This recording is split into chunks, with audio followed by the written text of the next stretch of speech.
सावधान, कहीं आप भी हर द्वापर युग के कृष्ण को एक ही समझने की भूल तो नहीं कर रहे। सृष्टि के विधान में एक ऐसा गुप्त रहस्य छिपा है जिसे केवल रसिक भक्त ही जानते हैं।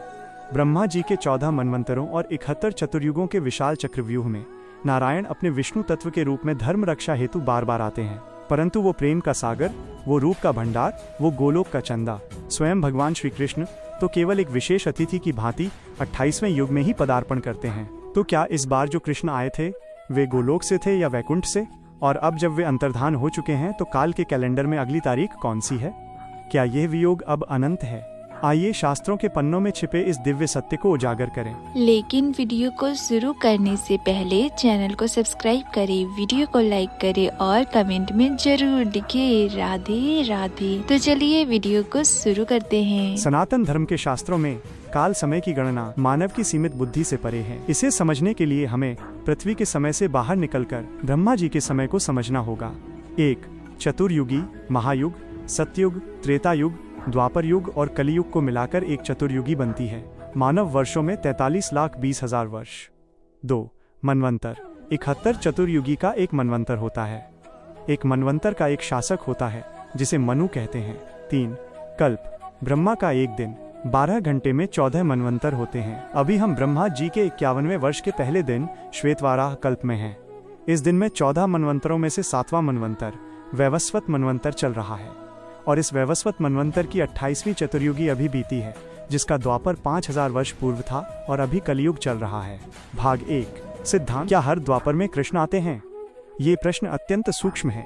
साधारण दृष्टि से उत्तर है हाँ, लेकिन तात्विक दृष्टि से उत्तर है नहीं, स्वरूप में अंतर होता है। शास्त्रों के अनुसार प्रत्येक द्वापर युग के अंत में भगवान विष्णु का एक अवतार प्रकट होता है। इनका रंग श्याम काला होता है, इसलिए इन्हें भी कृष्ण कहा जाता है। इनका मुख्य कार्य होता है धर्म संस्थापनार्थाय संभवामि युगे युगे, धर्म की स्थापना करना और असुरों का वध करना। ये विष्णु तत्व हैं, यानी वैकुंठ के नारायण का विस्तार। परंतु ब्रह्मा जी के पूरे एक दिन 1000 चतुर्युगों में केवल एक बार 7वें मनवंतर की 28वीं चतुर्युगी के द्वापर में स्वयं भगवान अवतारी गोलोक वृंदावन से अपने मूल रूप में प्रकट होते हैं। सामान्य द्वापर के कृष्ण ये वैकुंठ के विस्तार हैं। अंश 28वें द्वापर के कृष्ण ये स्वयं गोलोकनाथ हैं, जो अंशी स्रोत हैं। इस अत्यंत गोपनीय रहस्य का वर्णन मुख्य रूप से श्रीमद् भागवतम ब्रह्म संहिता और रूप गोस्वामी कृत लघु भागवतामृत में मिलता है। श्रीमद् भागवतम 1.3.28 वेद व्यास जी ने विभिन्न अवतारों मत्स्य, कूर्म, वराह आदि की सूची देने के बाद स्पष्ट रूप से एक परिभाषा सूत्र डेफिनेटिव वर्स लिखा। एते चांश कलाह पुंसः कृष्णस्तु भगवान स्वयं इंद्रारि व्याकुलम लोकम मृडयन्ति युगे युगे। अर्थ, ऊपर वर्णित सभी अवतार नारायण, राम, नृसिंह आदि भगवान के अंश या कला हैं, किंतु श्री कृष्ण तो स्वयं भगवान ओरिजिनल पर्सनालिटी ऑफ गॉडहेड हैं। अन्य अवतार हर युग में इंद्र के शत्रुओं को मारने आते हैं, पर कृष्ण अपने आनंद के लिए आते हैं। 2 लघु भागवतामृत श्री रूप गोस्वामी। यहाँ स्पष्ट किया गया है कि जब स्वयं भगवान श्री कृष्ण गोलोक वाले आते हैं तो वे अपने शरीर में विष्णु के सभी अवतारों को समाहित कर लेते हैं। जैसे पूर्ण चंद्रमा के उदय होने पर उसकी सभी किरणें और छोटा प्रकाश उसी में विलीन हो जाता है, वैसे ही 28वें द्वापर में जब नंद नंदन यशोदासुत आते हैं तो द्वापर के युग अवतार विष्णु रूप उनके भीतर विलीन हो जाते हैं। नारायण कभी माखन चोरी नहीं कर सकते, ये उनकी गरिमा के विरुद्ध है। नारायण कभी गोपियों के साथ रास नहीं रचा सकते, वे मर्यादा में रहते हैं। जब गोलोक के कृष्ण आते हैं तो असुर वध करने के लिए विष्णु उनके शरीर में प्रवेश करके कार्य करते हैं और प्रेम लीला रास कृष्ण स्वयं करते हैं। इसलिए 28वें द्वापर का महत्व सबसे अधिक है। 27 युग में एक बार क्यों होता है ऐसा? इसका उत्तर ब्रह्म विमोहन लीला और इच्छा शक्ति में छिपा है। भगवान को रसराज कहा जाता है। वैकुंठ में अनंत ऐश्वर्य है, वहाँ सब हाथ जोड़े खड़े हैं। भगवान उस आदर से ऊब जाते हैं। वे चाहते हैं कि कोई उन्हें डांटे, कोई उनसे सखा भाव में लड़े, कोई उन्हें अपना बेटा मानकर गोद में ले। ये सुख वैकुंठ में संभव नहीं है। इसलिए ब्रह्मा के एक दिन में एक बार भगवान यह निश्चय करते हैं, मैं अपनी निज धाम गोलोक की माधुर्य लीला को भौतिक जगत ब्रह्मांड के जीवों को दिखाऊंगा, ताकि वे वैकुंठ के मोक्ष को त्याग कर गोलोक के प्रेम की कामना करें। यह समय वैवस्वत मनवंतर की 28वीं चतुर्युगी ही क्यों चुना गया? क्योंकि इस समय अन्य कई अवतारों का भी सहयोग मिलता है। इसी कालखंड में वेद व्यास भी अवतार लेते हैं, जो इन लीलाओं को लिपिबद्ध भागवतम रूप में कर सकें। इस बार जो कृष्ण आए वे कहाँ से आए? 5000 वर्ष पूर्व द्वापर के अंत में जो कृष्ण हस्तिनापुर और वृंदावन में थे, वे साक्षात गोलोक से आए पूर्ण पुरुषोत्तम थे। वे विष्णु लोक से नहीं आए थे। बल्कि विष्णु उनके अंश के रूप में उनमें विद्यमान थे। इसके 3 बड़े सबूत हैं। 1. रासलीला। ये लीला केवल काम विजयी गोलोकनाथ ही कर सकते हैं, विष्णु अवतारों में ये वर्जित है। 2. विश्वरूप दर्शन। गीता अध्याय 11। जब अर्जुन ने कृष्ण का विश्वरूप देखा तो कृष्ण ने कहा, मेरा यह रूप वेदों, तपस्या या दान से नहीं देखा जा सकता। फिर उन्होंने अपना चतुर्भुज रूप दिखाया और अंत में अपना द्विभुज मानुष रूप। अर्जुन ने कहा, आपके इस सौम्य रूप को देखकर अब मैं स्थिर हुआ। इससे सिद्ध होता है कि विश्वरूप और चतुर्भुज रूप सेकेंडरी थे और द्विभुज रूप ही मूल प्राइमरी ओरिजिनल था। 3. पूतना मोक्ष। पूतना जैसी राक्षसी जिसने जहर दिया उसे भी धात्री माता की गति दी। ये दया केवल रसिक शेखर कृष्ण में ही संभव है, न्यायकारी नारायण में नहीं। वैकुंठ जाना कठिन है, लेकिन गोलोक जाना असंभव के निकट है। वैकुंठ जाने के लिए विधि भक्ति, नियम, अनुशासन, वेद पालन की आवश्यकता है। गोलोक जाने के लिए रागानुगा भक्ति, ब्रजवासियों जैसा लोभ की आवश्यकता है। जब 28वें द्वापर में कृष्ण आते हैं तो वे पासपोर्ट बांटने आते हैं। वे कहते हैं, नियमों को छोड़ो, सर्वधर्मान परित्यज्य, बस मुझसे प्रेम करो जैसे गोपियों ने किया। क्या ये बार बार होता है? नहीं। अब अगले 27 चतुर्युगों तक, करोड़ों वर्षों तक केवल विष्णु के अंश अवतार, युगावतार ही आएंगे। वे धर्म स्थापना करेंगे, लेकिन ब्रज प्रेम या रासलीला का दान नहीं करेंगे। अब उस प्रेम को पाने का एकमात्र जरिया हरिनाम संकीर्तन है, जो उसी कृष्ण का दिया हुआ गुप्त खजाना है। हे जिज्ञासु, जो कृष्ण 5000 वर्ष पूर्व आए, वे कोई साधारण अवतारी पुरुष या केवल विष्णु के अंश नहीं थे। वे अंशिनाम अंशी, सभी स्रोतों के स्रोत थे। वे अपने घर गोलोक से अपने पूरे परिवार, ग्वाल बाल, गोपियां, गायें के साथ जीवों को अपने घर का रास्ता दिखाने आए थे। यही कारण है कि गीता और भागवत का ज्ञान इतना विशेष है, क्योंकि वो किसी कर्मचारी देवता अंश ने नहीं, बल्कि स्वयं मालिक, स्वयं भगवान ने दिया है। ऐश्वर्य का संकोच और माधुर्य का विजय घोष। वैकुंठ के नारायण बनाम गोलोक के कान्हा। तत्व की दृष्टि से दोनों के स्वामी एक ही हैं।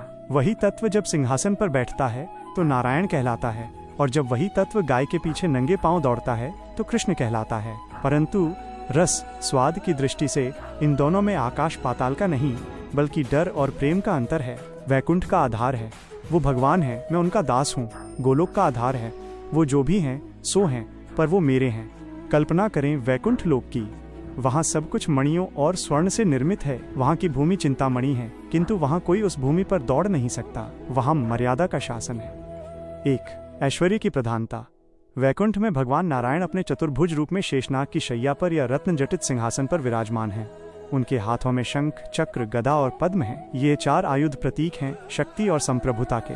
वहाँ लक्ष्मी देवी उनकी चरण सेवा करती हैं, किंतु अत्यंत संकोच के साथ। वहाँ नारद जी वीणा बजाते हैं तो सुरों में भी एक डर होता है कि कहीं कोई स्वर गलत न लग जाए। 2.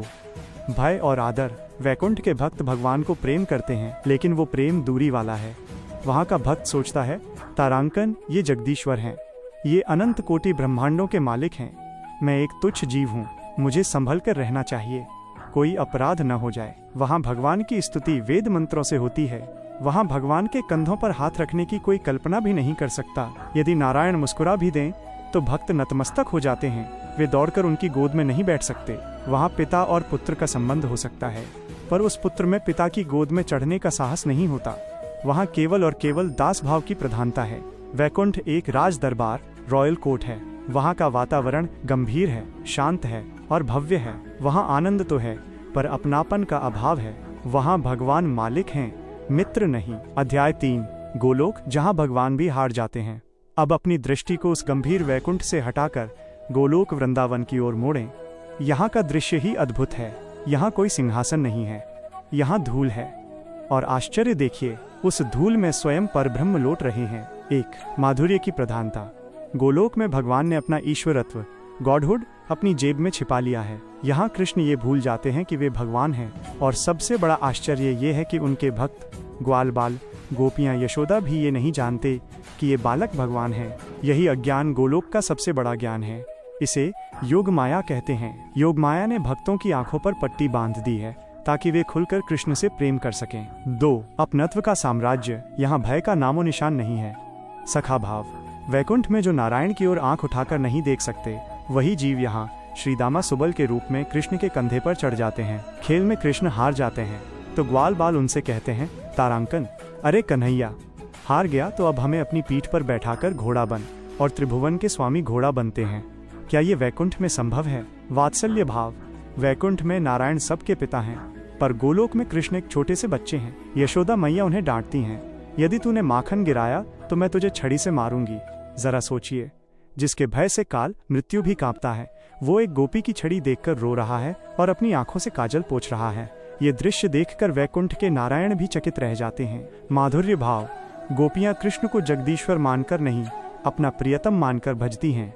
वे उन्हें फटकार देती हैं, मान करती हैं और कृष्ण उनके चरणों में गिरकर उन्हें मनाते हैं। गोलोक में कोई नियम नहीं है, वहाँ केवल एक नियम है, कृष्ण का सुख। अध्याय 4, नारद जी का भ्रम और निर्णय। एक प्राचीन कथा भाव जगत की आती है जो इस अंतर को स्पष्ट करती है। एक बार नारद जी वैकुंठ गए। वहाँ उन्होंने नारायण की स्तुति की। नारायण ने प्रसन्न होकर उन्हें बहुत ज्ञान दिया, पर नारद जी को लगा कि नारायण बहुत दूर हैं। वे सिंहासन पर थे और नारद जी नीचे। फिर नारद जी वृंदावन आए।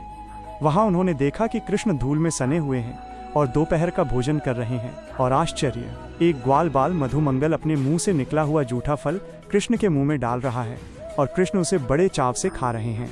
नारद जी कांप उठे, ये क्या अनर्थ है, ईश्वर को जूठा खिलाया जा रहा है। किंतु जब उन्होंने ध्यान से देखा तो पाया कि उस जूठे फल को खाते समय कृष्ण के चेहरे पर जो आनंद है वो वैकुंठ के 56 भोगों में भी नहीं था। क्यों? क्योंकि उस जूठे फल में अपनापन, ममता का स्वाद था। वैकुंठ में भगवान लेते हैं पूजा, सम्मान, बलि। गोलोक में भगवान मांगते हैं प्रेम, माखन, छाछ। अध्याय 5, भगवान को क्या प्रिय है। साधक, अब तुम स्वयं विचार करो। यदि तुम किसी बड़े पद पर हो तो ऑफिस में सब तुम्हें सर सर कहते हैं, तुमसे डरते हैं, तुम्हें सम्मान मिलता है, पर क्या तुम्हें वहाँ सुख मिलता है? नहीं। सुख तब मिलता है जब तुम घर आते हो और तुम्हारा छोटा सा बच्चा दौड़कर आता है, तुम्हारे कोट पर अपनी गंदी हथेलियों के निशान लगा देता है, तुम्हारी मूछें खींचता है और तुतलाकर कहता है पापा घोड़ा बनो। उस समय तुम बॉस नहीं रहते, तुम केवल पिता होते हो। उस बच्चे का तुम्हारे ऊपर अधिकार होता है। ठीक इसी प्रकार वैकुंठ भगवान का ऑफिस है, गोलोक भगवान का घर, निज महल है। नारायण बॉस हैं, इसलिए वहाँ भय और आदर है। कृष्ण अपने घर में है, इसलिए वहाँ अपनापन है। भगवान कहते हैं, तारांकन, मुझे वेद मंत्रों से उतनी प्रसन्नता नहीं होती जितनी गोपियों की गालियों से होती है, क्योंकि वेदों में ज्ञान है पर गोपियों की फटकार में ये अधिकार है कि तुम मेरे हो। वैकुंठ मुक्ति का धाम है जहाँ दुख नहीं है, किंतु गोलोक प्रेम का धाम है जहाँ सुख और दुख दोनों कृष्ण के लिए हैं। वैकुंठ जाने वाला भक्त सारूप्य, नारायण जैसा रूप मांगता है। गोलोक जाने वाला भक्त कहता है, तारांकन, मुझे कुछ नहीं चाहिए, मुझे बस ब्रज की धूल बना दो ताकि कन्हैया के चरण मुझ पर पड़ें। मुझे नंदीग्राम का पत्थर बना दो, मुझे यमुना का कछुआ बना दो, बस मुझे अपने पास रखो। वैकुंठ में तद सुख, अपना सुख गौण है, पर ईश्वर की महानता प्रधान है। गोलोक में कृष्ण सुख ही एकमात्र प्रयोजन है। इसलिए रसिक संत कहते हैं कि हमें वैकुंठ के ऐश्वर्य की कामना नहीं करनी चाहिए, हमें उस ब्रज के अपनेपन की कामना करनी चाहिए, जहाँ हम भगवान को प्रभु न कहकर अपना सखा, अपना बेटा या अपना प्राण वल्लभ कह सकें। क्योंकि डर से सिर झुक सकता है पर हृदय नहीं। हृदय केवल और केवल अपनेपन से झुकता है। हे मन, तू उस गोलोक की ही अभिलाषा कर जहाँ ब्रह्म भी घुटनों के बल चलता है। क्या वैकुंठ गोलोक का विस्तार है? एक तात्विक विवेचन। हे साधक, आपके प्रश्न का सीधा और शास्त्र सम्मत उत्तर है हाँ। गौड़ीय वैष्णव सिद्धांत और ब्रह्म संहिता के अनुसार गोलोक वृंदावन ही मूल धाम है और वैकुंठ धाम उसी का एक ऐश्वर्यमयी विस्तार है। जैसे एक बीज से विशाल वटवृक्ष का विस्तार होता है, ठीक उसी प्रकार गोलोक रूपी बीज से अनंत वैकुंठ लोकों का विस्तार हुआ है। श्री कृष्ण अंशी स्रोत हैं और श्री नारायण विष्णु उनके अंश, अपना ही विस्तार हैं। यह कथन किसी संप्रदाय विशेष का भावुक विचार नहीं, अपितु वेदों का गुह्य सत्य है। भगवान अपनी इच्छा से अपने स्वरूप का विस्तार करते हैं ताकि वे विभिन्न प्रकार के भक्तों को सुख प्रदान कर सकें। ब्रह्म संहिता का प्रमाण। इस गूढ़ तत्व को समझने के लिए ब्रह्मा जी ने ब्रह्म संहिता 5.46 में एक अद्भुत उदाहरण दिया है, जिसे दीपार्चिरेव न्याय कहते हैं। ब्रह्मा जी कहते हैं, जैसे एक मूल दीपक ओरिजिनल लैंप से दूसरा दीपक जलाया जाए, फिर दूसरे से तीसरा और इसी तरह हजारों दीपक जला लिए जाएं। यद्यपि प्रकाश देने की शक्ति सब में समान है, आग सब में एक ही है, किंतु मूल दीपक तो पहला वाला ही कहलाएगा। ठीक इसी प्रकार श्री कृष्ण वह मूल दीपक हैं जो गोलोक में जल रहे हैं। श्री विष्णु नारायण वो दूसरा दीपक हैं जो कृष्ण से ही प्रज्वलित हुए हैं और वैकुंठ में विराजते हैं। तत्वतः दोनों में कोई अंतर नहीं है, दोनों सर्वशक्तिमान हैं। नारायण कृष्ण से कमजोर नहीं हैं, वे समान ही हैं, किंतु रस और उत्पत्ति के दृष्टिकोण से कृष्ण आदि हैं और नारायण उनका विलास। कृष्ण के 4 विशेष गुण जो नारायण में नहीं है। श्री रूप गोस्वामी ने भक्ति रसामृत सिंधु में स्पष्ट किया है कि नारायण में 60 दिव्य गुण पूर्ण रूप से हैं, किंतु श्री कृष्ण में 64 गुण हैं। वे 4 अतिरिक्त गुण जो वैकुंठ के नारायण में भी नहीं हैं, केवल गोलोक बिहारी में हैं, वे इस प्रकार हैं। 1. लीला माधुर्य। कृष्ण की लीलाएं रास, माखन चोरी, गोवर्धन लीला अत्यंत मधुर और आश्चर्यजनक हैं, जो नारायण नहीं कर सकते। 2. प्रेम माधुर्य। कृष्ण के भक्त गोपियां सखा उनसे जिस प्रकार का अंतरंग प्रेम करते हैं, वो वैकुंठ में दुर्लभ है। 3. वेणु माधुरी। कृष्ण की बांसुरी की तान जो जड़ और चेतन सबको मोहित कर लेती है। नारायण के पास शंख है, वंशी नहीं। 4. रूप माधुरी। कृष्ण का रूप ऐसा है कि वे स्वयं को आईने में देखकर मोहित हो जाते हैं। नारायण का रूप आदर उत्पन्न करता है, पर कृष्ण का रूप उन्माद, प्रेम का पागलपन उत्पन्न करता है। चूंकि कृष्ण में ये 4 गुण अधिक हैं और नारायण कृष्ण का ही विस्तार है, इसलिए यह सिद्ध होता है कि गोलोक ही मूल है और वैकुंठ उसका विस्तार है। शास्त्रों में आध्यात्मिक आकाश पर व्योम का जो मानचित्र खींचा गया है वो इस प्रकार है। सबसे ऊपर गोलोक वृंदावन स्थित है, जो एक सहस्त्र दल कमल 1000 पंखुड़ियों वाला कमल के समान है। इस कमल के केंद्र में स्वयं गोविंद विराजते हैं। इस गोलोक के नीचे उसी के प्रकाश से प्रकाशित अनंत वैकुंठ लोक तैर रहे हैं। इन वैकुंठ लोकों में भगवान के विभिन्न स्वरूप नारायण, नृसिंह, राम, वाराह आदि निवास करते हैं। जो भक्त भगवान के ऐश्वर्य मैजेस्टी की उपासना करते हैं, वे इन वैकुंठ लोकों में जाते हैं। जो भक्त भगवान के माधुर्य स्वीटनेस की उपासना करते हैं, वे इन सब को पार करके सर्वोच्च गोलोक धाम में जाते हैं। संक्षेप में, वैकुंठ गोलोक के तेज का ही विस्तार है, जैसे सूर्य का मंडल सूर्य देवता का विस्तार है। विस्तार का प्रयोजन क्या है? प्रश्न उठता है कि कृष्ण ने वैकुंठ का निर्माण क्यों किया? उत्तर है, जीवों की इच्छा पूर्ति के लिए। अनंत जीवात्माएं हैं। कुछ जीवात्माओं की प्रकृति ऐसी होती है कि वे भगवान को महान मानकर हाथ जोड़कर उनकी सेवा करना चाहती हैं। उन्हें भगवान के साथ खेलना या लड़ना पसंद नहीं है।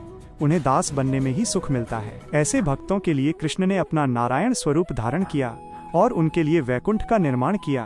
किंतु जो विरले रैर भक्त भगवान को अपना सखा, पुत्र या प्रियतम बनाना चाहते हैं, उनके लिए कृष्ण ने अपना मूल स्वरूप गोलोक में सुरक्षित रखा है। नारायण और कृष्ण में भेद करना अपराध है, यदि वह भेद ऊंच नीच की भावना से किया जाए। दोनों एक ही तत्व हैं, परंतु रस के आस्वादन के लिए यह जानना आवश्यक है कि कृष्ण पूर्णतम है और नारायण पूर्ण है। वैकुंठ गोलोक का ही एक राजकीय विभाग। अतः यदि कोई वैकुंठ की प्राप्ति करता है तो वह महान है, किंतु यदि कोई गोलोक की प्राप्ति करता है तो वो धन्य है, क्योंकि उसने केवल ईश्वर को नहीं पाया, उसने ईश्वर के प्रेम और हृदय को पा लिया है। भगवान का ये विस्तार प्रक्रिया उनकी अचिंत्य शक्ति का परिचायक है। वो एक होकर भी अनेक हैं और अनेक होकर भी एक हैं। श्री कृष्ण के पुनः आगमन का दिव्य रहस्य, विरह की अग्नि और काल का क्रूर चक्र। जब हम ये सोचते हैं कि हमारे प्राण वल्लभ, हमारे श्याम सुंदर अब कब आएंगे, तो हृदय विदीर्ण हो जाता है। शास्त्रों की गणना अत्यंत निर्मम है। काल का चक्र अपनी गति से चलता रहता है, वो किसी के प्रेम की प्रतीक्षा नहीं करता। जैसा कि पूर्व में बताया गया, स्वयं भगवान अवतारी श्री कृष्ण ब्रह्मा जी के एक दिन में केवल एक बार वैवस्वत मनवंतर की 28वीं चतुर्युगी के द्वापर में प्रकट होते हैं। वह स्वर्णिम अवसर अभी अभी मात्र 5000 वर्ष पूर्व बीता है। हम और आप दुर्भाग्यवश उस महाराज के समय उपस्थित नहीं हो सके। अब प्रश्न उठता है, पुनः कब? गणित के अनुसार ब्रह्मा जी के एक दिन में 1000 चतुर्युगी होती हैं। अभी 28वीं चतुर्युगी बीती है, शेष बची हैं 972 चतुर्युगी। इसके पश्चात ब्रह्मा जी की रात्रि होगी, प्रलय, जो उतनी ही लंबी होगी। तत्पश्चात पुनः नया दिन, नया कल्प और नए मनवंतर आएंगे। सरल भाषा में कहें तो अरबों और खरबों वर्षों तक अब उस बांसुरी की वास्तविक ध्वनि इस मृत्युलोक पृथ्वी के कानों में नहीं गूंजेगी। अब जो आएंगे वे नारायण के अंशावतार होंगे, जो धर्म की रक्षा तो करेंगे परंतु रास नहीं रचाएंगे। वे असुरों को तो मारेंगे परंतु माखन की चोरी नहीं करेंगे। वो ब्रज प्रेम का खजाना अब लंबी अवधि के लिए बंद हो चुका है। ये सत्य जानकर किस प्रेमी का हृदय नहीं कांप उठेगा। यह प्रतीक्षा अनंत प्रतीत होती है। एक युग ही पहाड़ जैसा लगता है, तो अरबों वर्षों की प्रतीक्षा कैसे होगी। अध्याय 2, क्या श्याम सुंदर हमें छोड़कर चले गए? अप्रकट लीला का रहस्य। साधक, यहाँ रुको और अपने आंसुओं को पोंछो। वेदों का गुह्यतम सिद्धांत ये है, श्री कृष्ण कभी भी अपने धाम वृंदावन को छोड़कर एक पग भी बाहर नहीं जाते। वृंदावनम परित्यज्य पादमेकम न गच्छति। तो फिर उनका आना और जाना क्या है? इसे सूर्य के सिद्धांत से समझो। सूर्य सदैव आकाश में रहता है। जब वो भारत में अस्त होता है तो इसका अर्थ ये नहीं कि सूर्य मर गया या समाप्त हो गया। उसका अर्थ केवल ये है कि वो अब अमेरिका के आकाश में चमक रहा है। सूर्य की गति निरंतर है। ठीक इसी प्रकार श्री कृष्ण की लीला नित्य है। ब्रह्मांड अनंत है, जैसे ही इस ब्रह्मांड में उनकी लीला समाप्त अंतर्धान होती है, ठीक उसी क्षण दूसरे ब्रह्मांड में उनकी बाल लीला प्रारंभ हो जाती है। वे एक ब्रह्मांड से दूसरे ब्रह्मांड में घूमते हुए अपनी नित्य लीला का प्रकाश करते रहते हैं। वे अभी भी हैं। इसी क्षण जब तुम ये पढ़ रहे हो, किसी न किसी ब्रह्मांड के द्वापर युग में कृष्ण अभी अभी यशोदा मैया की गोद में मचल रहे होंगे। कहीं वे माखन चुरा रहे होंगे तो कहीं रास रचा रहे होंगे। उनकी लीला की धारा अखंड है, बस हमारी दृष्टि उस ब्रह्मांड तक पहुंचने में असमर्थ है। भौम वृंदावन और नित्य गोलोक का भेद। पृथ्वी पर जो 5000 वर्ष पूर्व लीला हुई वो भौम लीला थी। ये नित्य गोलोक का पृथ्वी पर प्रक्षेपण प्रोजेक्शन था। जब वो समय समाप्त हुआ तो कृष्ण ने वो पर्दा गिरा दिया। परंतु महान आचार्यों ने अपनी दिव्य दृष्टि से देखा है कि वृंदावन कभी खाली नहीं होता। आज भी इसी पृथ्वी के वृंदावन में जहाँ धूल और कंकड़ दिखते हैं, एक अप्रकट वृंदावन विद्यमान है। यह केवल प्रेम की अंजन काजल लगी आंखों से ही दिखता है। रात्रि के समय जब निधिवन में सन्नाटा छा जाता है, तब भी नूपुरों की ध्वनि गूंजती है। रसिक संत कहते हैं कि कृष्ण आज भी गोवर्धन की तराई में गायें चरा रहे हैं। अंतर केवल इतना है कि अब उनके और हमारे बीच योग माया का एक सूक्ष्म पर्दा है। तो कृष्ण पुनः कब आएंगे? वे तो यही हैं। प्रश्न उनके आने का नहीं, प्रश्न हमारी आंखों के खुलने का है। जिस दिन तुम्हारी आंखों से माया का पर्दा हट जाएगा, तुम्हें प्रतीक्षा नहीं करनी पड़ेगी। तुम पाओगे कि तुम उसी रास मंडल के बीच खड़े हो और श्याम सुंदर तुम्हारे सामने मुस्कुरा रहे हैं। मान लो तर्क के लिए कि हमें अरबों वर्ष प्रतीक्षा करनी ही पड़े, क्या यह व्यर्थ है? भक्ति रसामृत सिंधु में बताया गया है कि मिलन से अधिक मधुर विरह प्रतीक्षा है। जब कृष्ण द्वारका चले गए तो गोपियों ने 100 वर्ष तक प्रतीक्षा की। उस प्रतीक्षा की अग्नि ने उनके प्रेम को इतना तपा दिया कि वह महाभाव बन गया। संयोग मिलन में तो हम कृष्ण के सुख को भूलकर अपने सुख को देखने लगते हैं, परंतु वियोग प्रतीक्षा में भक्त का रोम रोम केवल कृष्ण के चिंतन में डूबा रहता है। एक प्रेमी भक्त कहता है, हे नाथ, आप चाहे अगले कल्प में आएं या अनंत काल तक ना आएं, मैं यहीं इसी यमुना तट पर कदम्ब की छांव में बैठा रहूंगा। मेरी प्रतीक्षा ही मेरी तपस्या है, मेरी आंखों के आंसू ही मेरा भजन है। यदि आपको मुझे तड़पाने में सुख मिलता है तो मैं अनंत काल तक तड़पने को तैयार हूँ। यह अनंत प्रतीक्षा कोई सजा नहीं है, यह प्रेम की सर्वोच्च अवस्था है। जो भक्त इस भाव से प्रतीक्षा करता है, कृष्ण उस पर ऋणी हो जाते हैं। और शास्त्रों का कथन है कि कृष्ण अपने भक्त का ऋण नहीं रखते। वे काल के नियम को तोड़कर, ब्रह्मा के विधान को पलटकर उस भक्त के लिए असमय ही प्रकट हो जाते हैं। यद्यपि रूप माधुर्य वाले कृष्ण अब नहीं दिखेंगे, परंतु उन्होंने अपनी करुणावश अपना एक स्वरूप यहीं छोड़ दिया है, वो है नाम अवतार। श्री कृष्ण ने अपनी समस्त शक्ति, अपना समस्त माधुर्य, अपना गोलोक धाम सब कुछ अपने नाम में भर दिया है। हरे कृष्ण महामंत्र केवल शब्द नहीं है, ये स्वयं राधा और कृष्ण का युगल स्वरूप है। जब कोई शुद्ध अंतःकरण से कृष्ण नाम का उच्चारण करता है तो वह वास्तव में कृष्ण का स्पर्श कर रहा होता है। जीभ पर नाम का नित्य नृत्य करना ही कलियुग में कृष्ण का प्रकट होना है। जो आनंद 5000 वर्ष पूर्व गोपियों को कृष्ण को देखने से मिलता था, वही आनंद और उससे भी अधिक आज भक्त को नाम संकीर्तन में डूबने से मिल सकता है। यह श्री चैतन्य महाप्रभु की प्रतिज्ञा है। उन्होंने हमें वो गुप्त मार्ग दिया है जिससे हम समय की प्रतीक्षा को धोखा दे सकते हैं। हे प्रिय, भौतिक आंखों से देखने के लिए हाँ, प्रतीक्षा अनंत और लंबी है। वो मोर मुकुटधारी, वो त्रिभंग ललित रूप इस चर्म चक्षु चमड़ी की आंखें से देखने के लिए हमें अगले ब्रह्मा दिन तक राह देखनी होगी। किंतु दिव्य दृष्टि और भाव जगत में कोई प्रतीक्षा नहीं है। जिस क्षण तुम पूर्ण समर्पण के साथ पुकारोगे तारांकन, हे गोविंद मैं तुम्हारा हूँ तारांकन, उसी क्षण काल का चक्र रुक जाएगा। वैकुंठ, गोलोक और ये मृत्युलोक एक हो जाएंगे।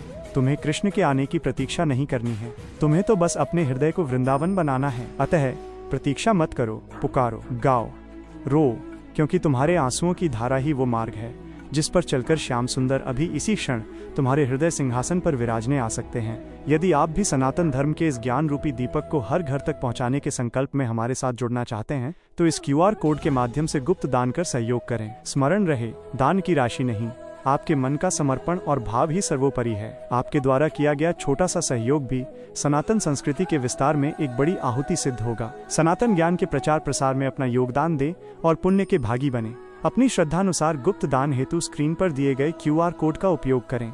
यहाँ धन का नहीं, आपके पवित्र भाव का मोल है। आइए मिलकर सनातन की इस ज्योति को जन जन तक पहुँचाएं। अगर आपको ये जानकारी अच्छी लगी हो तो वीडियो को लाइक करें, चैनल को सब्सक्राइब करें और कमेंट में जरूर लिखें राधे राधे। मिलते हैं अगले वीडियो में।